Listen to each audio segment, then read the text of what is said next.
Welcome to SGS Arts. So this is the third episode of my battle bracket video series, and today the battle is about my top 5 films from each decade of film, although not all the decades are included because I wanted to have 8 decades because that makes a sensible bracket here where we have the quarterfinals, semifinals and then the final. So the decades that I have decided to include are the decades from 1940s to 2010s. So nothing before the 40s and not this current decade that isn't finished yet. Yeah, and these top 5 lists for each decade were incredibly hard to create because especially for the more stacked decades, there were many films in the conversation for the top 5 and I had to leave some really big favorites out of these lists. And these top fives could change tomorrow, so don't take them too seriously. And by the way, these bracket battles obviously aren't meant to be taken that seriously. This is just easy junk food content for me to make. And I'm kind of getting addicted to this junk food content because these are quite fun to make and think about. And again, let me know your ideas for future bracket battles if you have any. So we are going to start with the 1940s versus the 1980s. Very interesting matchup. And the matchups were chosen by this website. By the way, I always use the shuffle function to choose the matchups. I don't choose them myself. Yeah. This is my top 5 for the 1940s. So we have The Red Shoes by the Archers. Absolutely incredible film. My favorite by them. Then we have Letter from an Unknown Woman by Max Ophüls, who was a German director, but he made this film in America. He was a director who worked in several different countries throughout his career, so this is one of the ones that he made in America. Then we have the huge Italian neorealist classic by Vittorio De Sica, Bicycle Thieves. It's in the conversation for my favorite Italian film, that's how much I love it. Then we have Yasujiro Ozu's Late Spring. This is one of Ozu-san's best films, one of his big classics, the first part of the Noriko trilogy. Absolutely incredible.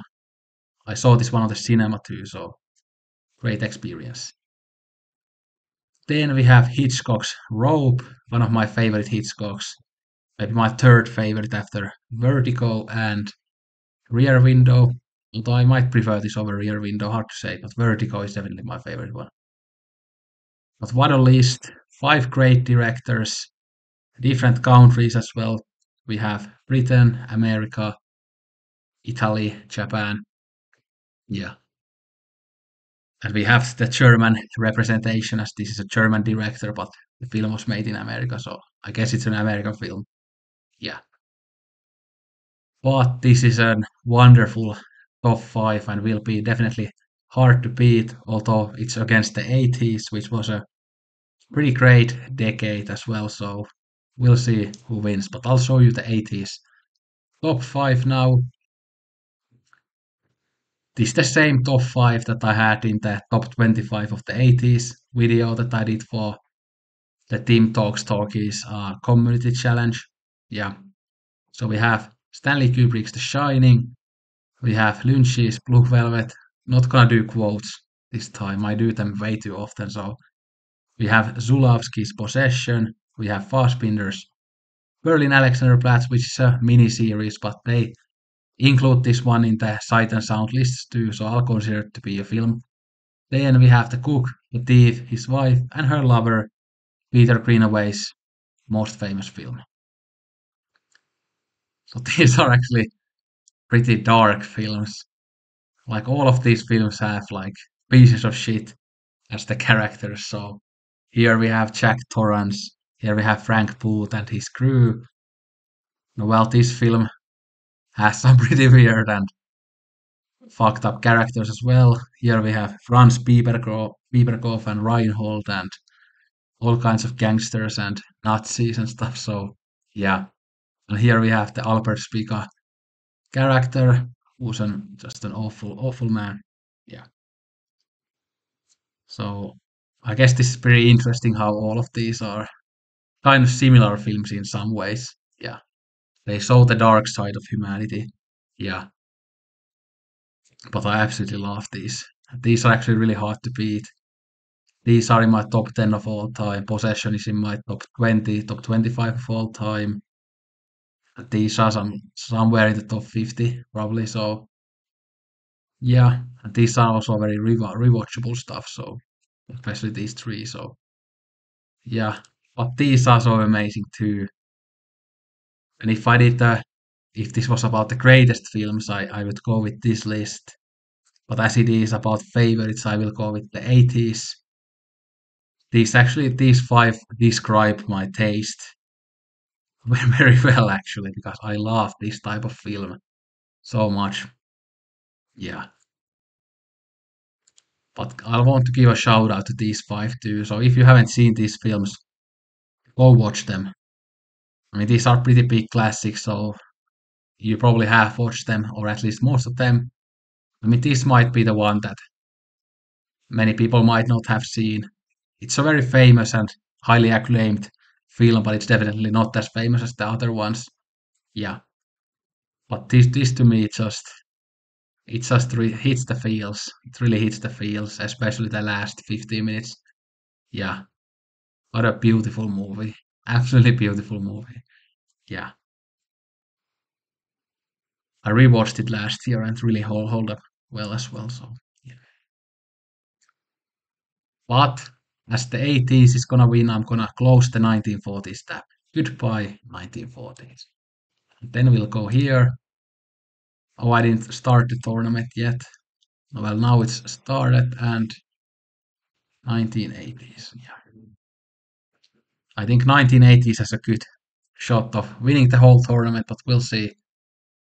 Because now we actually have my favorite decade of film, 1960s versus the 1910s, or 2010s, sorry. But of course, the fact that 1960s is my favorite decade overall doesn't mean that it's gonna win here, because it's only about the top fives of each decade. Yeah. But I'll show you the top fives. And I mean, this is an absolutely insane top five. I mean, these are all in my top 20 of all time. By the way, one film that I was very close to putting here was Eros Plus Massacre that I've talked about by Kichu Yoshida. Actually, it might belong here in the top five place, but I decided to go with the Sword of Doom for this one. But Yoshida will be represented in the 1970s, so don't worry. Yeah, but these are like top five level of favorites: Harakiri and La Religieuse. Often I often talk about these, of course. Then we have my favorite Bergman film, Persona, absolutely incredible. And this is one of the films that I would definitely have in my Sight and Sound ballot if I were to do one. Yeah, and it's from these two are from my, and I think for Sword of Doom is as well from my favorite year of cinema history, 1966. Yeah. Then Ambulance of Cherbourg, another film that really hits the feels, like Letter from an Unknown Woman. Such a beautiful film. And then Sword of Doom is just this nihilistic energy. Yeah, with the great Tatsuya Nakadai performance, and this is just incredible samurai film. Amazingly shot. Characters are great. The story is great. It definitely has some flaws to it, like some subplots and stuff. Because I think they were gonna make a sequel for this one, but they never did. So yeah, an absolutely incredible ending as well. But but go watch this film if you like Harakiri, for example, or if you like samurai films. And by the way, this isn't just a samurai film. That's the point here. That I don't think you have to be a fan of the samurai genre to enjoy this film, because there is also more there than just the samurai thing. Yeah, incredible film. But this five is just absolutely insane. Yeah, and it's nice how well the posters go together as well because they are white posters. So the Sword of Doom is the only one that kind of stands out as different. But I love this poster anyway. Then 2010s, which definitely is among my least favorite decades for cinema, although there were some gems like these five here. It was really hard for me to come up with which film I would go for the last spot, so I went with Lawrence anyways, but there were some other films that I could have gone with as well, like Whiplash maybe, or um, what else? Like Father Like Son by Hirokazu Koreda, and Parasite even. Yeah, these are the five that I decided to go with. So we have Sion Sono's Why Don't You Play in Hell, which I talked about recently. We have Twin Peaks The Return. Again, it's a mini series, but it's often considered to be a film, and it was even in the Sight and Sound list, so I can consider it to be a film. So, but I know some people might have problems with that. But whatever, it's my list. It's my list. Then we have Lanthimos' film The Lobster. Incredible film. I've seen it 3 times now, and it just makes me laugh so hard. It has that dry humor and very very dark humor as well that really hits me. I have such a weird sense of humor, so this type of stuff is like a pure comedy to me. But some people might just find this very boring if they don't get the jokes. Colin Farrell is absolutely incredible in this one, and yeah, what a weird film. Then we have another weird film. It's by Shinua Tsukamoto, my favorite Tsukamoto film, Kotoko, which is about this young woman who has terrible problems with her mental health. Like she has hallucinations and stuff. So she has to hurt herself to kind of feel alive and normal in a way. But I mean, it's hard to explain, but it's an incredible film and incredible performance by the lead actress. I can't remember her name at the moment, but well, let's check it because she deserves a mention. She's here. So it's, oh yeah, Coco. Yeah, Coco. Yeah. Oh, it's even in Mubi US. So if you have Mubi, you can use it. I actually currently have Mubi as well because I got an offer for my email that I can get month of Mubi for €1, so I had to take it. So, and if you have a VPN and you live outside the US, you can put the VPN for the US and use the Mubi US to watch this film. Would highly recommend it. Again, it's just 90 minutes long and absolutely incredible. But yeah, these three would be my top 50 of all time. Kotoko I've only seen once, but it might definitely be very high up there on my ranking when I rewatch it. But it's hard to say after just one viewing. And Lawrence, anyways, I also need to rewatch. I've only seen it once, but this is such an emotional powerhouse of a film with great soundtrack, great performances, so many beautiful character moments and very heartbreaking character moments as well. Would highly recommend it. One of the best queer films of the 2010s.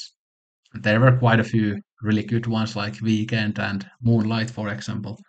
Yeah. But I'll definitely have to go with the 1960s because this is such an insane top five. When you consider that all of these are on my top 20 of all time, and yeah, yeah. So we'll close this tab, go here, score the 1960s, yeah, and we'll have 80s versus 60s on the semi-finals, and that will be a very close one, I think. But now we'll have the 70s versus the 1990s. Yeah, so let's see. So this is an incredible set of films as well. This has a high chance of winning. Um, so this is top 10 of all time. Fassbinder's Fox and His Friends that I've talked about multiple times in my channel. This I always give a shout out to Heroic Purgatory. And I know Cine Art Therapy actually picked up the Yoshida set from my recommendation. So that really made my day or even my week. because I really try to champion this filmmaker, like I've said multiple times. So thank you, Cine Art Therapy, for picking up the set, and I really hope that you are gonna enjoy these films. Again, they are very difficult films, so that you definitely have to be in the right headspace when you watch them. Yeah, but I hope that you love them, and I will look forward to your thoughts after you have watched them. Yeah. Then we have Valerie and Her Week of Wonders, which is an absolutely incredible film. So this is by Jaromil Jires, and it's this beautiful fairy tale film about like a sexual awakening. But it's just all about the atmosphere and the kind of visual poetry of the film. It's just such a beautiful film. Go watch this. Go watch this, please. Yeah, so good. It's available on second run. It's available on Criterion. Sometimes someone uploads it to YouTube. That's how I watched it for the first time. But now I own the second run disc. It might be on the Criterion channel. I cannot remember because I haven't looked for it, of course, because I already own it. So yeah. But then we have Ken Russell's The Devils. Watched this three times, and this is also one of those films that is quite dark, but it just makes me laugh so hard. Like it's so funny. It's so funny and absolutely insane. I love these types of films that are insane but funny at the same time. Kind of like the Zulawski films, for example. I like that. Yeah, Urban Grandieris. What a wonderful character, and Oliver Reed gives such a great performance, and all the side characters are so great as well. And insane scenes, funny scenes, brutal scenes. Yeah, but what a wonderful film. I just really wish that we would someday get this on Blu-ray, the uncut version. I guess it might never happen, but let's hope that it will. Then, of course, Andrei Tarkovsky's Stalker, my favorite Tarkovsky film. I could have put it on the fourth place. I mean, it's pretty hard to say. Yeah, but I've watched this one three times too, and every time it just gets better and better. And you can also watch it like Tarkovsky wants you to watch it. So just lose yourself into it. Don't try to analyze and overthink it, but just feel the film. But you can also analyze it to death if you want to. Like there are lots of themes about religion and science and finding meaning and happiness, and there's you can do lots of psychoanalysis also when you watch it, like I did last time I watched it because I was at the same time doing a psychoanalysis course at the university, so that stuff was really in my mind all the time because I really loved that course. So I was kind of looking at the film from that perspective the last time I watched it. Yeah, but you can watch it in many different ways. Yeah, probably next time I watch it, I'll just again do the Tarkovsky way and just let the film wash over me with its beautiful cinematography, great atmosphere, and everything. Yeah, absolute masterpiece. And this would be in my Sight and Sound ballad too, definitely. But then the 1990s, we of course have my favorite film of all time here, which is Twin Peaks Fire Walk with Me. By the way, I tried to avoid putting like the same director twice in a top five, but here I just had to put two Mike Lee films because they are both in my top 20 of all time, so I just had to put them here. Yeah. And then The Big Lebowski is just the funniest film of all time. I don't think it's as great as many of the other films here, but in terms of personal favorites, which this video is about, again, these aren't the greatest films of the decades necessarily, but they are my favorites. Also, of course, oftentimes these are some of the greatest, but The Big Lebowski just great line after great line after great line. And I'll never get tired of Walter Sobchak. I've seen this film over 10 times now, and it makes me laugh every single time. And I've seen it in the cinema twice. What a great experience. And yeah, John Goodman. What a performance. Yeah. I'll leave the quotes to another video because I've done the quotes so many times, but yeah. And these Mike Lee films are so incredible, quite different from each other, but both are so amazing in their own ways. Then it was almost impossible to decide what I would put to the fifth place of this list. So I decided with Aki Kaurismäki's The Match Factory Girl, very Bressonian film, would be a good double bill with Sean Dillman by Chantal Akerman. It's about a young woman whose life is absolutely awful. She has awful parents.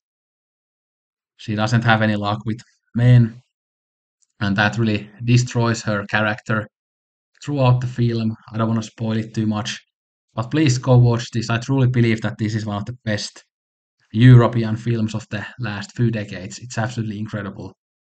Yeah. But now I'll have to make a choice. I mean, this is a really good set as well. I think 1970s is clearly the best decade overall, but is it better when we compare the top fives? God, this is so close. Yeah. Yeah, I would definitely prefer Stalker over the Match Factory Girl.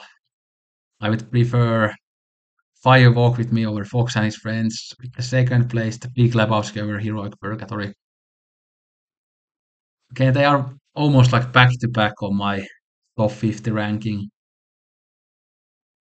And Valerie and Her Week of Wonders is somewhere in top 25. The Lee films are in top 20. The Devils is in top 50. I might actually have to go with the 1990s. Because again, my favorite film of all time. These are top 20 level of all time. This is like top 50, top 60, top 70 level of all time. And yeah, this is top 10, this is top 20, this is top 25, this is top 50, and this is top 50.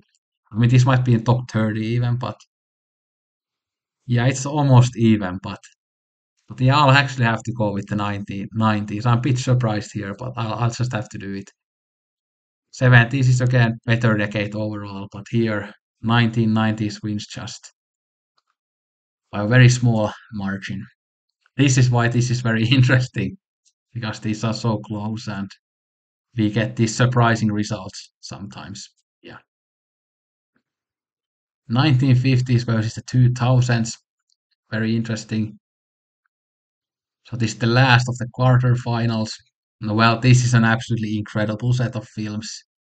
We have Hitchcock's Vertigo, top 20 of all time. Paths of Glory by Kubrick, top 20 of all time. Shansho the Bailiff by Kenji Mizoguchi, top 40 or 30 of all time. And I feel like it's gonna go up and up the more I watch it again. Yeah, Tokyo Story is around top 50 of all time. Hiroshima Mon Amour by Alain Resnais, around top 50 of all time. I'll give a shout out to Marguerite Duras as well, who wrote this film. So great filmmaker and apparently a very great author as well. Yeah, but this is such a incredible set of films. These two are kind of about human cruelty. This is about relationships between parents and children, modernity and tradition. Many different things. Beautiful film. Well, this is a relationship film, but there's the backdrop of Hiroshima, of course, and Vertigo. It's about obsession. And I think Vertigo is such a deep film. I've never been able to put it into words why I love the film so much. Yeah, many different types of films here. Yeah, but the 2000s then, Mulholland Drive. Yeah, don't drink all the coke. This is the girl.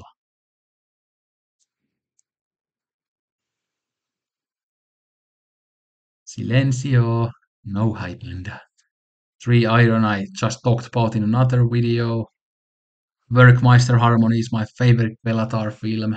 This absolutely blew me away when I rewatched it fairly recently. The rewatch really helped me to understand the film better and love it more. although it's such a dense and deep work that I'm definitely not gonna claim to understand it fully or anything, but yeah, very interesting film. Law of Exposure by Sion Sono, an absolutely insane, phenomenal 4 hour epic. Yeah, about religion, about sin, about perversion.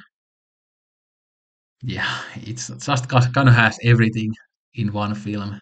Yeah, it's a B film, but it's also an art house film. It's just everything at once. That's very interesting about it, and it feels very cohesive, even though it's absolutely insane. Yeah.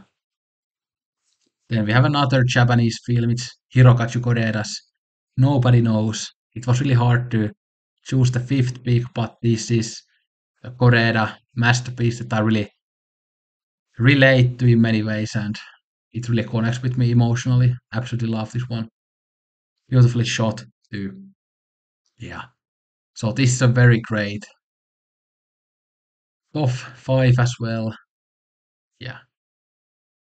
By the way, now I notice that I should have love exposure here and not Werkmeister harmonies. I'll just edit edit it really quickly. I think I like love exposure a bit more. Yeah. Yeah, now it's correct. Now it's correct. So this is my second favorite film of all time. This is in my top 30 of all time or top 40. This is in my top 50. This is definitely in top 100 and might go up in the rankings. Eventually, it's hard to say. This I've only seen once, so it's hard to say, but probably in top 150 or something like that at least. So, um, oh, it's so close again. These are so hard to make. These decisions are so hard to make. And both lists have very interesting variety as well. Different types of films from different countries as well.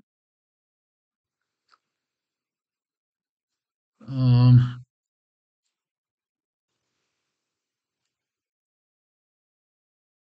I think I'll have to go with the 50s. It's again very close. Yeah, I'm not sure about this decision, but I'll go with the 50s. Yeah. Now on the semi-finals. I'll do this bit faster probably, as this video has been fairly long already, I think so. So 80s, we have The Shining, Blue Velvet, Possession, Berlin, Alexanderplatz, The Cook, The Thief, His Wife and Her Lover. Incredible list. But then we have my favorite decade of cinema, 1960s, Harakiri, La Religieuse, Persona, The Umbrellas of Cherbourg, and The Sword of Doom. Um,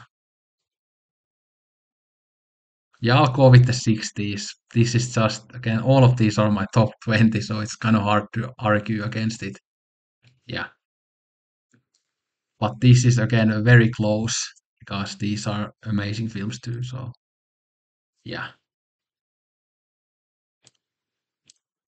Then the second semi-final, 1990s versus the 1950s. Very interesting battle. Oh, yeah, this is just top four is pretty indestructible. Yeah, I think I probably would pick 50s overall, but will I pick it here? And Fire Walk with Me has like extra value here because it's my favorite film of all time. So yeah, I think I'll have to go with the 90s. I didn't expect the 90s to make the final, but yeah, it just has to make the final. So yeah, goodbye, Sean. Show the bailiff.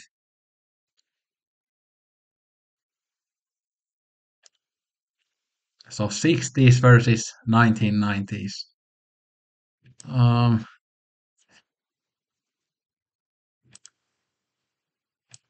oh, this is actually very close. Um, well, these aren't all in my top 20, but these are. But here we have my favorite film of all time.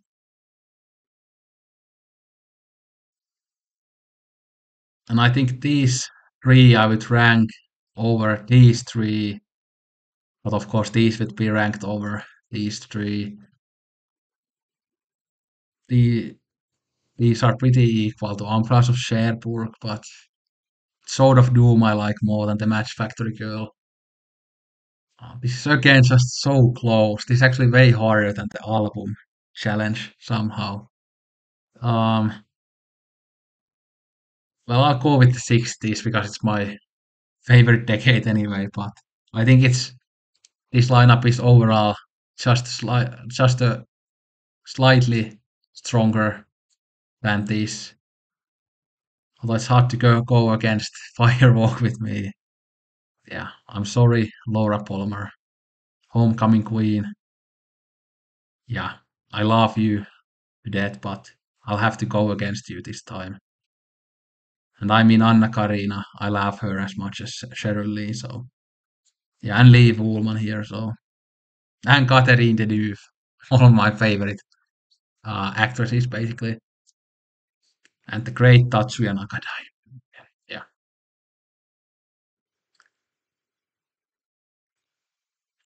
yeah. 60s is the winner.